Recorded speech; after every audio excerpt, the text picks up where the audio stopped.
Hey guys, I'm live. I said I would do a lesson tonight, and usually when I do a lesson it's later than this. I got home early on my walk today, I usually do them at night, and I'm usually in my hippie room, so I'm usually like on the floor and stuff and all that. But since it's kind of light now that I'm home, it's still light outside some, I figured why not do a lesson in the studio. I've never done that. I mean, I've done videos in the studio other than lessons, but never did lesson in the studio. So let's do that.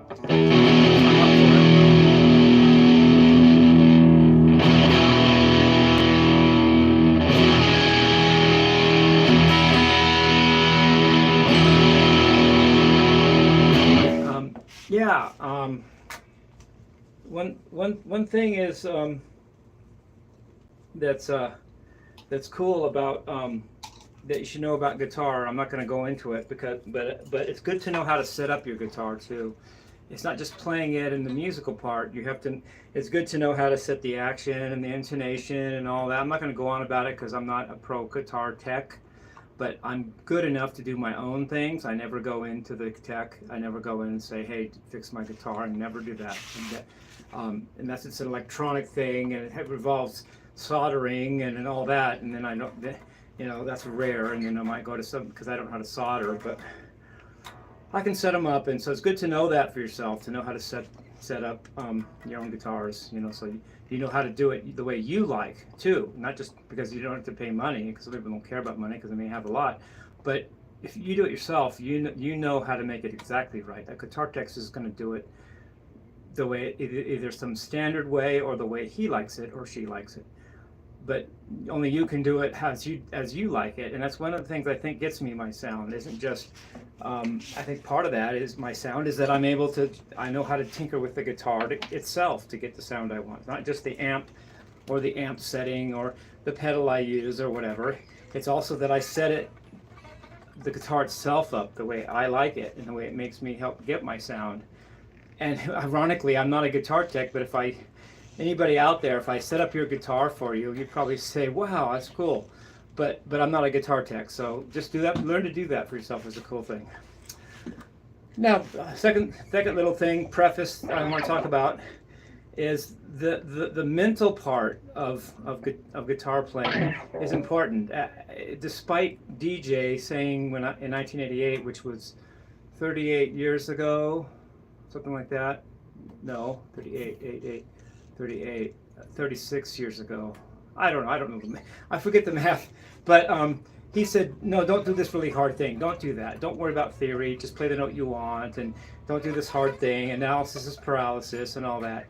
But I think I'm the player I am largely because of that also. And I think it's important to know your scales and all that, your theory. It's important to know that to me. But you can learn that yourself. You don't need my help. Scale, where harmonies that the scales come from, make the scales, So, like I've said before on videos, a major scale is just 3 major triads on 1, 4, and 5 in a given key, which gives you a major scale. So if I'm in E, that's 1. E major, A major, E major gives you an E major scale. Now the relative minor to that is C sharp minor and C sharp minor, F sharp minor, and G sharp major make a C sharp harmonic minor scale. So it's just 3 triads, 1, 4, and 5. Jimi Page calls it the 3-chord trick. Major is 1 is major, 4 is major, 5 is major, and that makes a major scale. In minor, 1 is minor, 4 is minor, 5 is major, which gives you a harmonic minor scale. So just know that, and know the stupidly obvious thing, but not easy to digest, that there's also 12 keys for a major scale and 12 keys for a minor scale. Be able to visualize all 24 of them like swimming around in your brain.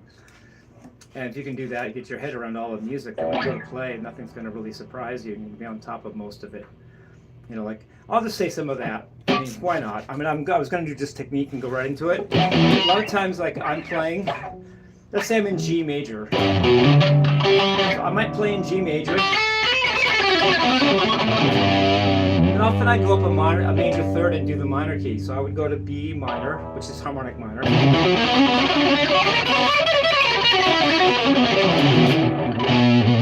And I can go back down to G, or I can even go up to D major. Then F sharp minor. That's probably enough playground room to go back and forth to do it with those four and not alone. Then back to G major.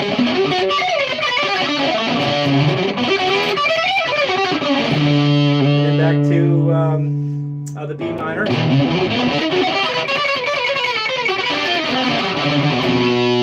to the G major.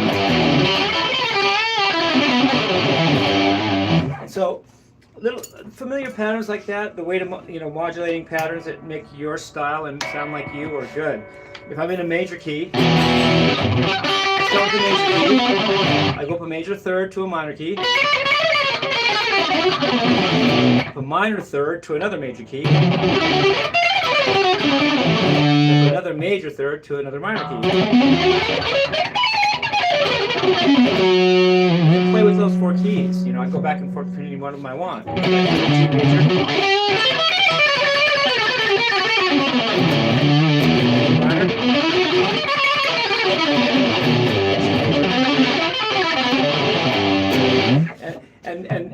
And that gets you playground, and what I try not to do is I try not to only play in the most familiar keys. I stretch it. How about I play an E flat, B flat, C. Sometimes isn't a guitar key, believe it or not, or G sharp, F. What else am I missing? Yeah, play in the non-guitar keys sometimes. It'll get you out of your rut, I think, and also sound different, because then when you go back to a guitar key, it sounds like you really went there rather than just you always were there. I mean, there's something, in the 70s, Jimi Page could just play E minor pentatonic all day long, and that still sounds great. But nowadays, play an F minor pentatonic first, and then play E. It sounds like you did something fascinating or cool there, but all you really did is change keys, and you're saying the same melodic material, but playing in all the different keys makes you sound different than you will if you just do the standard guitar keys that everybody plays in. So anyway, there's that. Now, I think that's all I wanted as a preface. I want to get into the lesson now. Obviously, I haven't even showed you anything on the guitar much, and that doesn't qualify as a very good guitar lesson, LOL. Okay, now the guitar lesson. That was a preface. Thanks for hanging on with me if you did. I have two unique. Well, okay. I have two unique things that just happened in my technical playing, and I want to cover those in this lesson. First, I want to derive how I got one of them, I feel, and then I want to derive how I got the other one too. First, I do pedal notes now.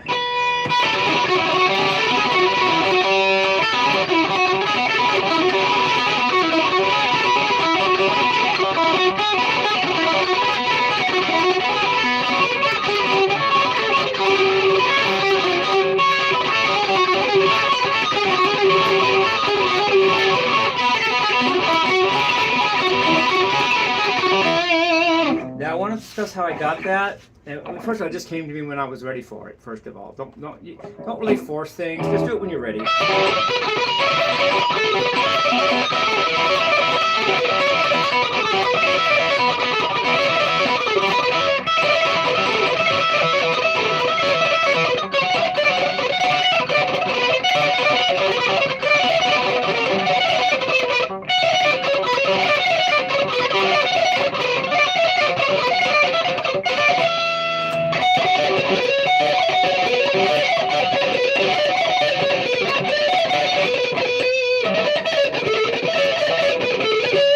I felt that, I think the reason I was ready for it is because I think that I processed my alternate picking enough to be ready to do something else with my picking. And the way I process my alternate picking, I think alternate picking is in 3 stages, okay? First of all, picking itself, just the picking like this. Yeah, that's the first thing you gotta be able to do. Then the next thing, number 2, is follow it with your left hand. Okay? The third and last thing is now go from string to string.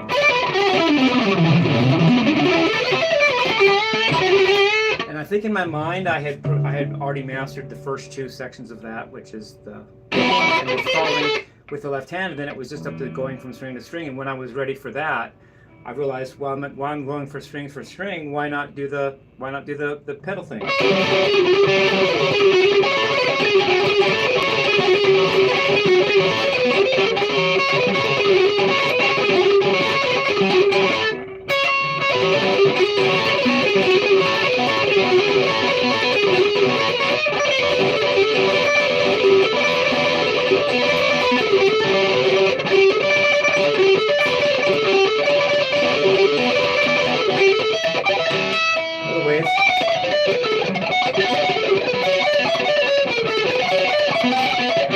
I like that better, actually. I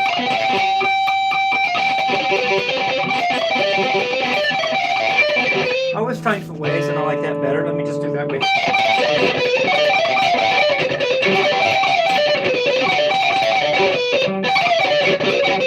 Ah, come on.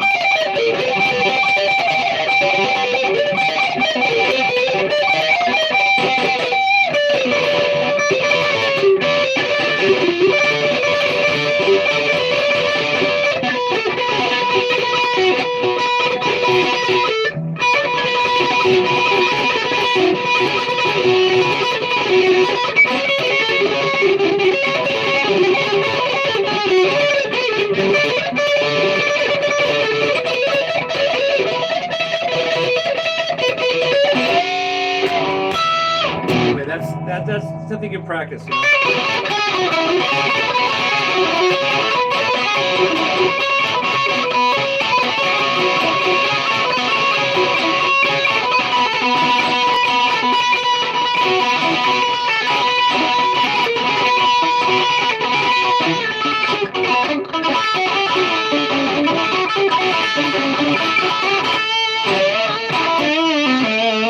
That was how I got the pedal thing. Just work on it. It's cool.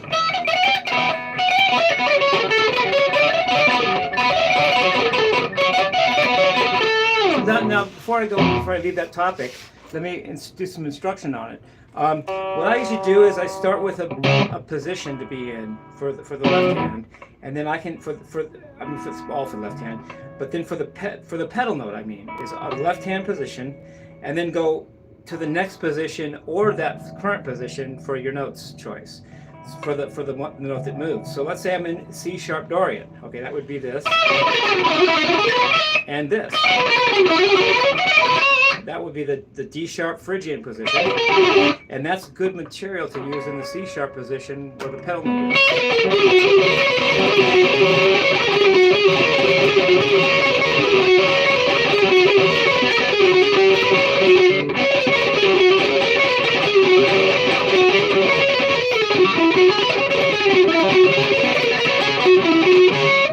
and as long as the notes fit the scale and mode you're in. And then don't just do it in one position like I've been doing. Move it around.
that. So that's a cool thing. Now the second, and I know I didn't do all that perfectly.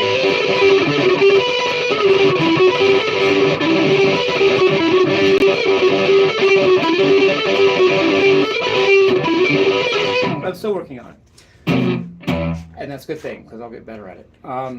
Next thing is new to me is the linear concept I got from having Joe Satriani as my main influence, and I've been thinking about that for a long time, but I never was ready to apply it. So I'm thinking of a quote he did in an interview like '88 or something when he said, "I think linear," and I recorded that in my brain and I thought about it, and I finally been able to do that myself. Let me explain that, and then the boring lesson might be over. LOL. There's one, when you're doing diatonic scales, most people, and including myself, will play in positions, you know, like one place on the neck, and you just play up and down in that position on all strings, usually 3 notes per string and whatever. But what I learned from Joe, and I learned it at Guitar Center like 4 days ago, something like that, is don't just think of it that way. Think of a mode on a whole string in an octave at a time, let's say, and then go from string to string with your thinking, rather than being in one position and just staying in one grid, as Steve I calls them. Think of it as one string at a time idea. So I did that, and I think it works. I think it helps me play better, and makes me know. Let me just play like that for a while. Let's say I'm in A Dorian. So in position, everybody knows A Dorian, I hope. But let me do it string by string. So I'm going to play like, let's say I'm only on the G string, okay? There's A Dorian.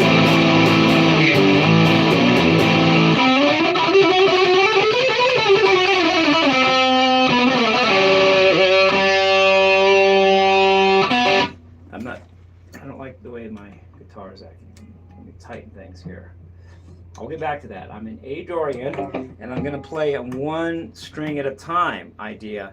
And I want to give credit to some. Maybe this is why the universe had me have to do this on my guitar right now. There's a guy that I kind of said that, you know, he plays non-rock and roll kind of because he puts his guitar on his, what is it, the right knee or the left knee? I forget which knee it is. I guess he puts it on his left knee when he plays. That's classical. And I told him that's not rock and roll and blah blah blah. But he told me then when he talked to me, play on one string for me right now. And I tried it and he said, that's good, do that. So he gave me the idea too. So he did good by helping me think of that. Joe did good by nailing it in my head, and I'm doing good by reporting. At least I'm giving credit where credit's due. The guy helped me by saying play in one string. I thought maybe that's a good idea. So credit to him. Okay, I'm in A Dorian. I'm gonna play string by string. First the G string.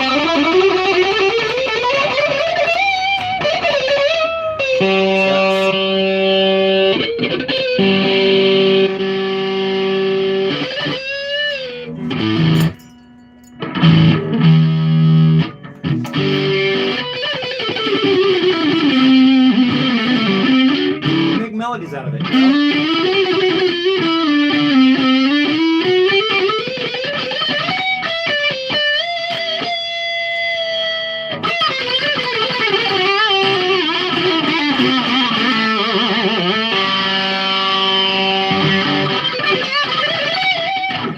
That's a different sound, even, you know?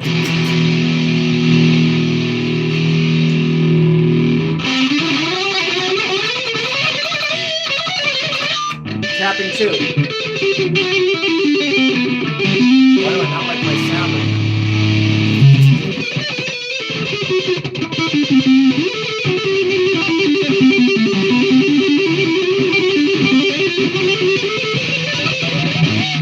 And now, just for fun, I'll go to the D string and do it.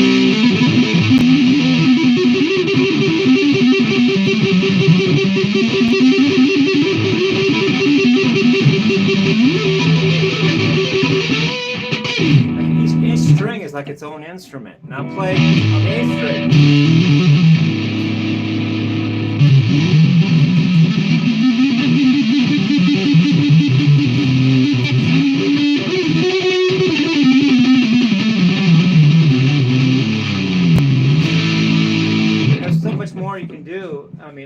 there's nothing wrong with playing position. I like that. In fact, I did that first and mastered that first, or got good at it, or suck at it, whatever you guys want to think. But I did that, and now I'm doing a linear thing more. E string.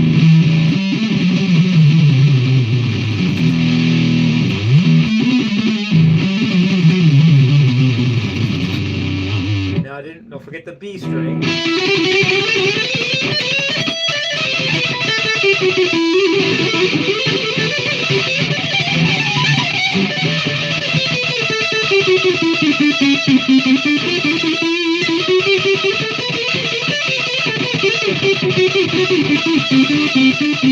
Don't fool me for a second, but not again.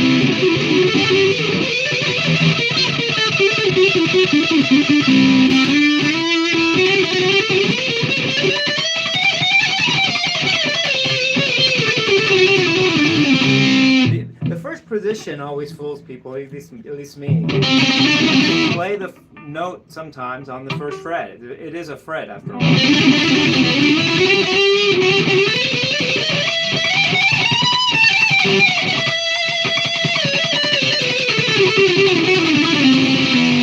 That's why Rush is so cool when he does it in the F note. Now the E high string.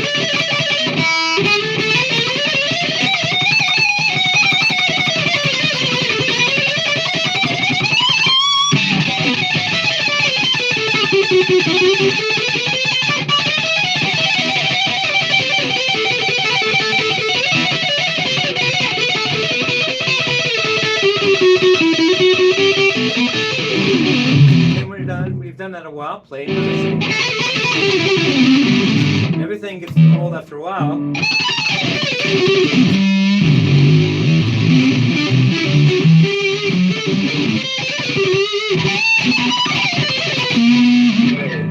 It makes you have more musical colors to paint with when you can do linear on one string at the same time too.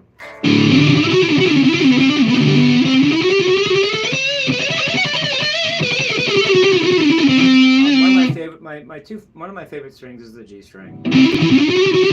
No pun to bikinis intended.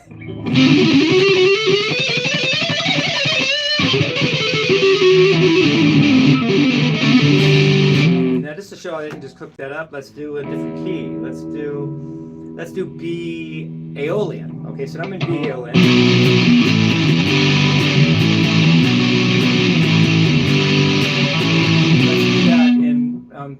On string, one string at a time. So first the G string.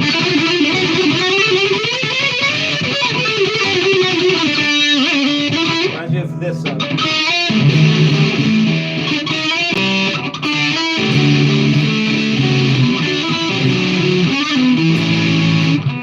the Romance. It's in D major, but then that world to minor is B minor, which is B Aeolian mode. What I'm doing now.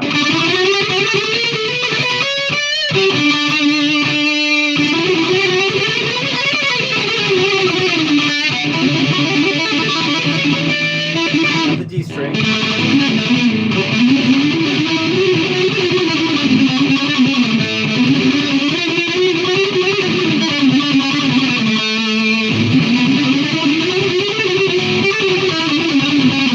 Now the A string.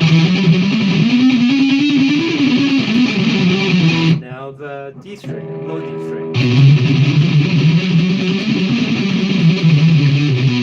Now the B string.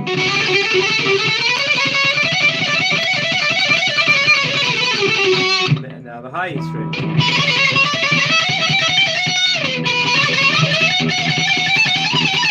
Let's do that again. I'm in B, duh.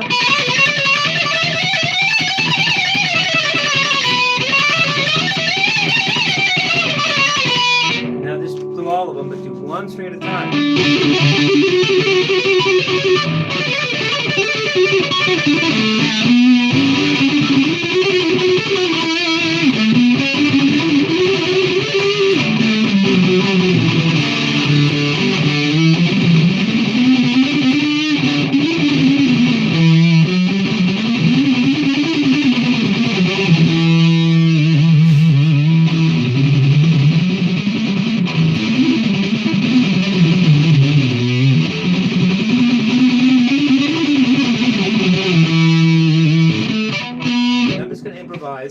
but in B minor for some reason. BAO, man, the key grabs me right now. Notice I'm gonna do it in a linear, one string at a time idea way of doing it.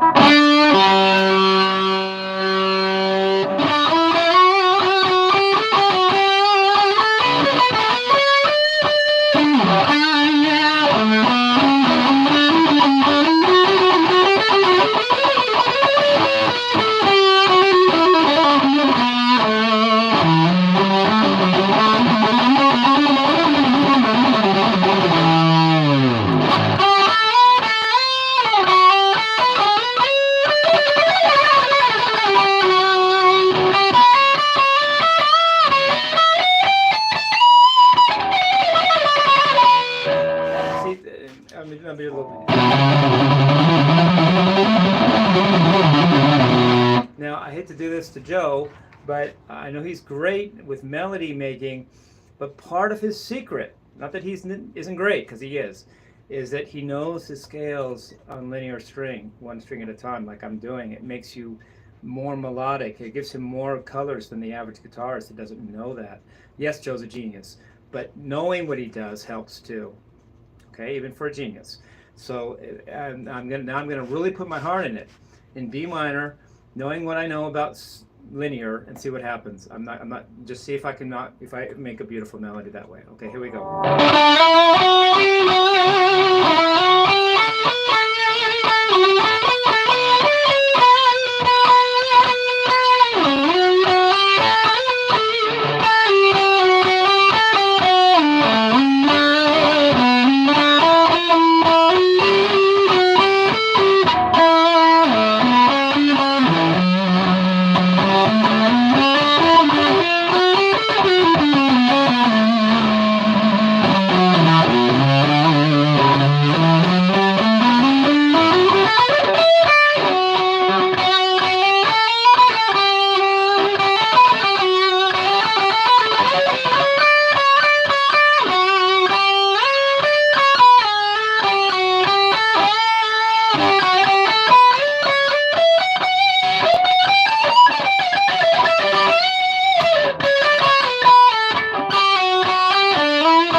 I'm not saying whatever how good that was or not, but the knowledge, the knowing where your notes are, each of the strings, and playing linearly really helps. I mean, all I did, that was just spur of the moment.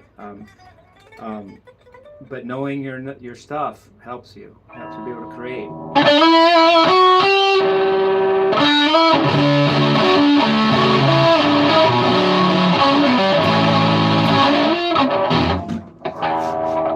That's in D major, and that's good about romance, but it's very related to B minor. Now, before I go, let's cheer things up a little bit. Let's do E mixolydian, but let's do it like in single string at a time idea. So E mixolydian it is.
Yeah, and see, that's a different vibe. Even just playing the same thing in position. You can only go so far.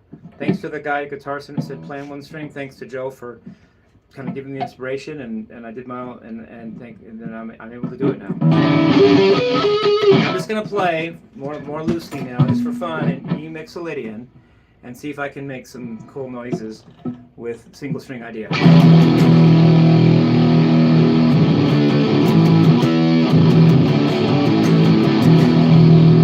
Sometimes I have to shut my amp off and start it over again because it sounds like crap at first. But I don't know why starting it again makes a difference, but I'm going to try it again. I've done it before. It sounds like it doesn't sound good to me, so let me just... That sounds better. Why is that? What is the genie in the bottle that makes that happen? Okay, E Mixolydian.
No way I could do that like a month ago when I wasn't doing one string at a time playing, and I don't even have to say a month, maybe a week.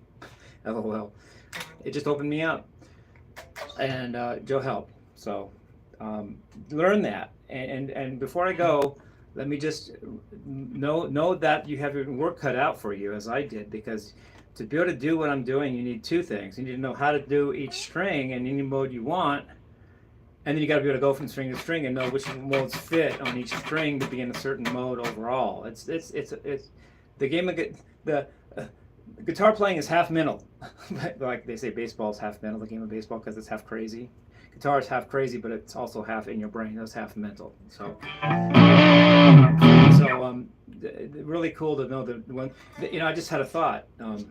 Believe me, I do have those once in a while. For young guitarists and stuff, taking this direction, the one string, the linear direction, it's not as much in the books, and it's also not as taught. It's also probably a kept secret that people don't really blab about. Learn that while you're learning. Don't just do what the book says and play the positions and all that, because that's great. You need to know that. If all you knew was linear, you'd still be caught in a rut a lot of the time, and you'd also be caught in a corner where you couldn't do anything. But learn that too, but then also learn the linear stuff kind of on your own, and just don't say much about it. Like don't broadcast that you're doing it. When you come out, it's like you're gonna have like something different than like the average other guy that learned guitar. You just will. I take it from me, I just believe that. So, before I go, I'm just going to do a free jam that's going to be linear inspired. Linearly inspired is probably the proper adverb as well. And then I'll let you guys go. So I hope you guys enjoyed the lesson. So there we go. Linear stuff.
Hope you enjoyed the lesson. Hope you enjoyed the lesson. I didn't mean to get off playing and all that, but the thing is, you can really get like a different dimension, like you're playing three-dimensional chess now all of a sudden, as opposed to everyone that's in boxes, the grids that are taught in books.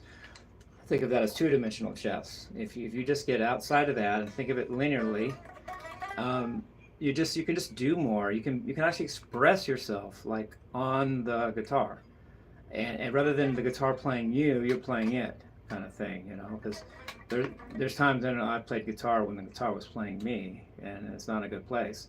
But when you start to be able to make melody from your guitar, you're playing it. You're playing the guitar. And that's what I'm just really, in many ways, beginning to do after 42 years of playing. Maybe that was the guitar playing me, I don't know. But I'm starting to say, man, I'm making melodies. I'm making like, what I did tonight was nothing. I'm just starting this. I only thought of this linear thing, came to me just 3 or 4 days ago. And sort of the pedal thing. I mean, I know I'm not right at the top right down on that, but now I get it. I can do it. I can practice, and I can get better at it. And same with the linear thing. I can make melody now. I'm playing the guitar, and that's the idea. Don't let the guitar play you. Play the guitar. So hope you guys enjoyed the lesson. Love you guys. Peace. Rock and roll.